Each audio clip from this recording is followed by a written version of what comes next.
personal. It's personal between me and you, and I'm going to do you some serious harm, you big stiff idiot.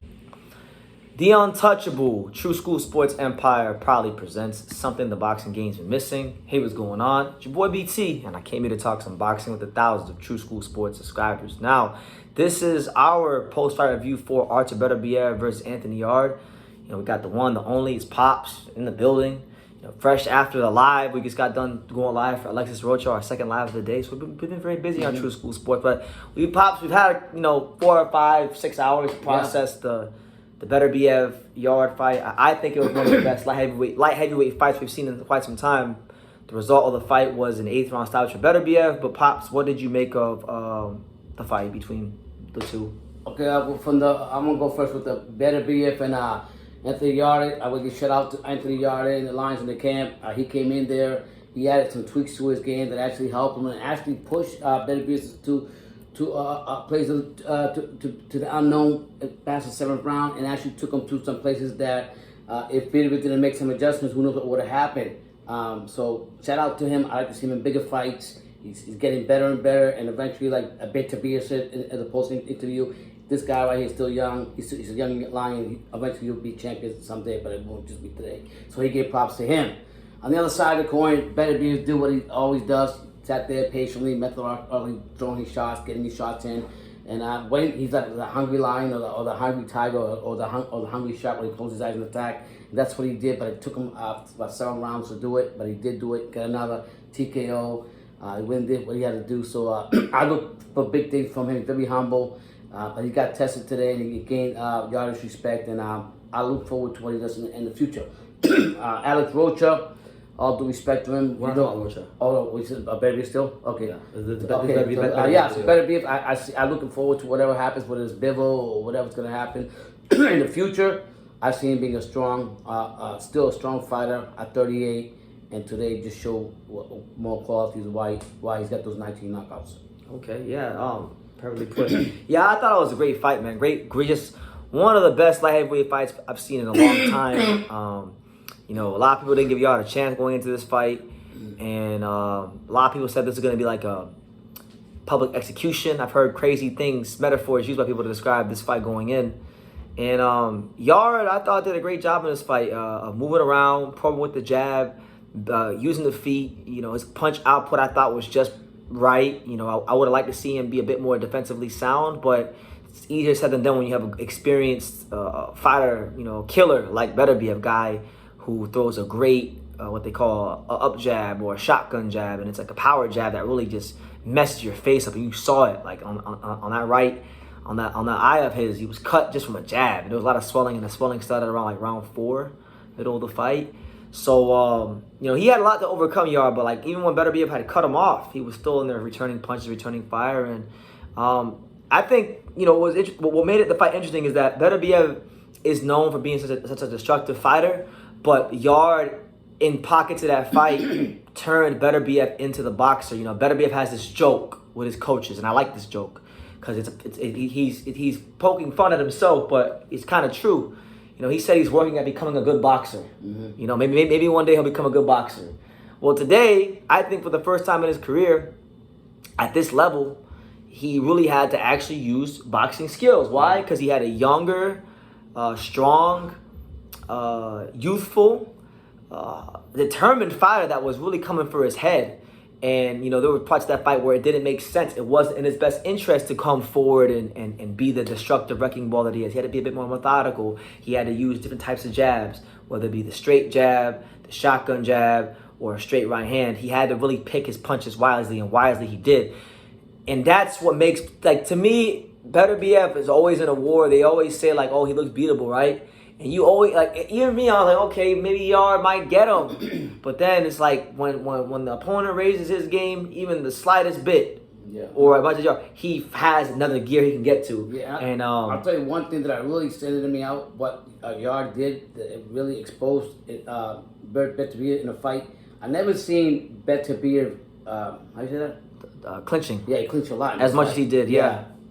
So to me, that was like a big thing, and I knew that if the rounds would go any more than what they did, I think that Yarde was getting more confident and more confident. Could have made it more interesting down the stretch. But that shows you that Artur Beterbiev is a smarter fighter than people realize, because number one in this fight, especially early, defensively very responsible early in the fight. Yeah. And then he knew, okay, now is the time we'll have to get him out of here. And he made sure he did. And that's what the great fighters do. Not the good fighters, not the very good. Yeah. No. The great, exceptional, creme de la creme. And that's what Beterbiev is. He is creme de la creme, top shelf, best of the best, and on his way, I believe, to a Hall of Fame career. I mean, 19 for 19 as far as the knockouts are concerned. It don't matter if you're an Adonis, explosive, power punching fighter like Yarde. It don't matter if you're an athletic southpaw like Marcus Brown. It don't matter if you're a Eastern European amateur technician sensation like Alexander Vazdik. Doesn't matter if Beterbiev starts slow. Doesn't matter if he starts fast. He gets the results. I always say it. Boxing is a results-based business. Yeah, and every single time he's fought, doesn't matter what happened, how vulnerable he looked, how close you thought you were to beating him. If you didn't win the fight, don't mean shit. He always finds a way to get you up out of there and show that extra bit of quality. And that's why Beterbiev is who he is in boxing. And that's because he's a Chechnya fighter. Chechnyan. Oh, yeah. Chechnyan fighter. Yeah. But with that win, right, I'm sure y'all will come back better. But moving on to Beterbiev, right, this now sets up the potential for the Bivol fight that we want to see. Personally, I think that to me that's the hardest fight in boxing to pick, because it's like, to me, it's the best technical fighter in boxing, because I think Bivol is the purest boxer in the sport right now, versus the best knockout artist in the sport, who just so happens to be an elite boxer himself. Right. So I don't think you're safe either way when you're picking that fight. So it's a great fight. I hope it can happen. But they're saying Beterbiev has to make another mandatory against Callum Smith, because Callum Smith, I believe, is WBC mandatory. But Callum Smith has a fight coming up March 11th. So I'm not sure if that's going to, if that will have any bearing on who Beterbiev's next opponent can be. But if he's fighting Callum Smith next, like that's a waste of time. Like, we don't need to be doing this. Like, Beterbiev's 38 years old. Let the man try to get a shot to accomplish the only thing he's really cared about since he turned pro, which was pretty much become the undisputed champion of the world. He hasn't cared about anything else. And he's such a no-nonsense guy. Like, he's a family man. I mean, if you talk to his coaches, Russ Amber and John Iceman Scully, they'll tell you he doesn't watch boxing. When he comes to the ring, he comes out to whatever song he comes out to, and he just walks to the ring. There's no theatrics. No. He don't got a nickname. He got no. He don't need a nickname. Well, listen, when you're as bad and as dangerous as Artur Beterbiev, you don't need a nickname. You're just Artur. And he's just so humble about everything. That's what I like about him. He's humble. Yeah. But he's a silent killer. He's a silent killer. So I'm looking forward. Anytime Beterbiev fights, I look forward to. You want to know why? Because there's a lot of boxers in this sport, and I want to end the video on this note. There's a lot of boxers in this sport that have a big name, much bigger than him, right? Because they talk a lot and they market themselves and they got endorsement deals, and they're famous in boxing for things that have nothing to do with boxing, quite frankly, right?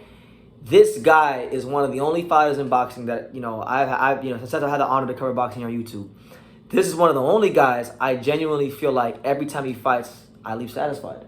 Like, I know I've got my money's worth. I know he's put in the best camp he possibly could have put in. Because you want to know why? Because like the good book says, a good tree bears good fruit. And, his good fruits have been by way of his ridiculously rigorous training with the people up there in Canada. So, listen, man, shout out to Beterbiev and Anthony Yarde for putting a great fight on. It was a fight that I thought was going to be entertaining for as long as it lasted. Meaning that I thought wasn't going to go more than like 4 or 5 rounds. It went 8 rounds, and I enjoyed every last moment. So I have not a bad word to say about any one of these men. They deserve everybody's respect, credit, and adoration. Hopefully we can get the Bivol fight, because I think boxing needs a fight like that.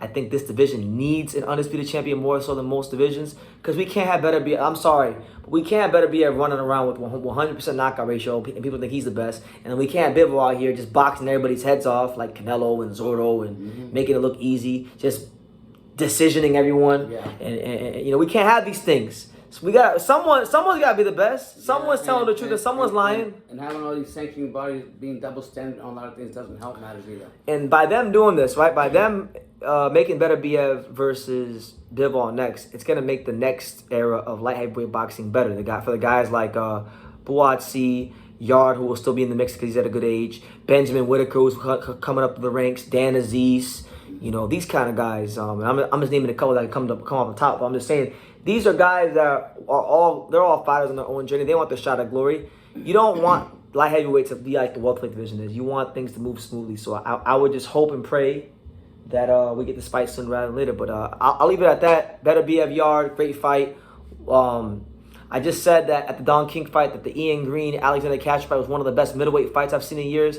This was one of the best light heavyweight fights I've seen in years. So I'll leave it at that. That's it. On that note, guys, drop your comments down below. Take the time to subscribe. And like I say in every single one of these videos, you can love me or you can hate me. But I'm just a kid from Daniel. So until next time, take care, guys. Thank you for watching another video on the untouchable True School Sports Empire. For more great boxing content just like this video, click right here and make sure you subscribe. Much love from sunny South Florida.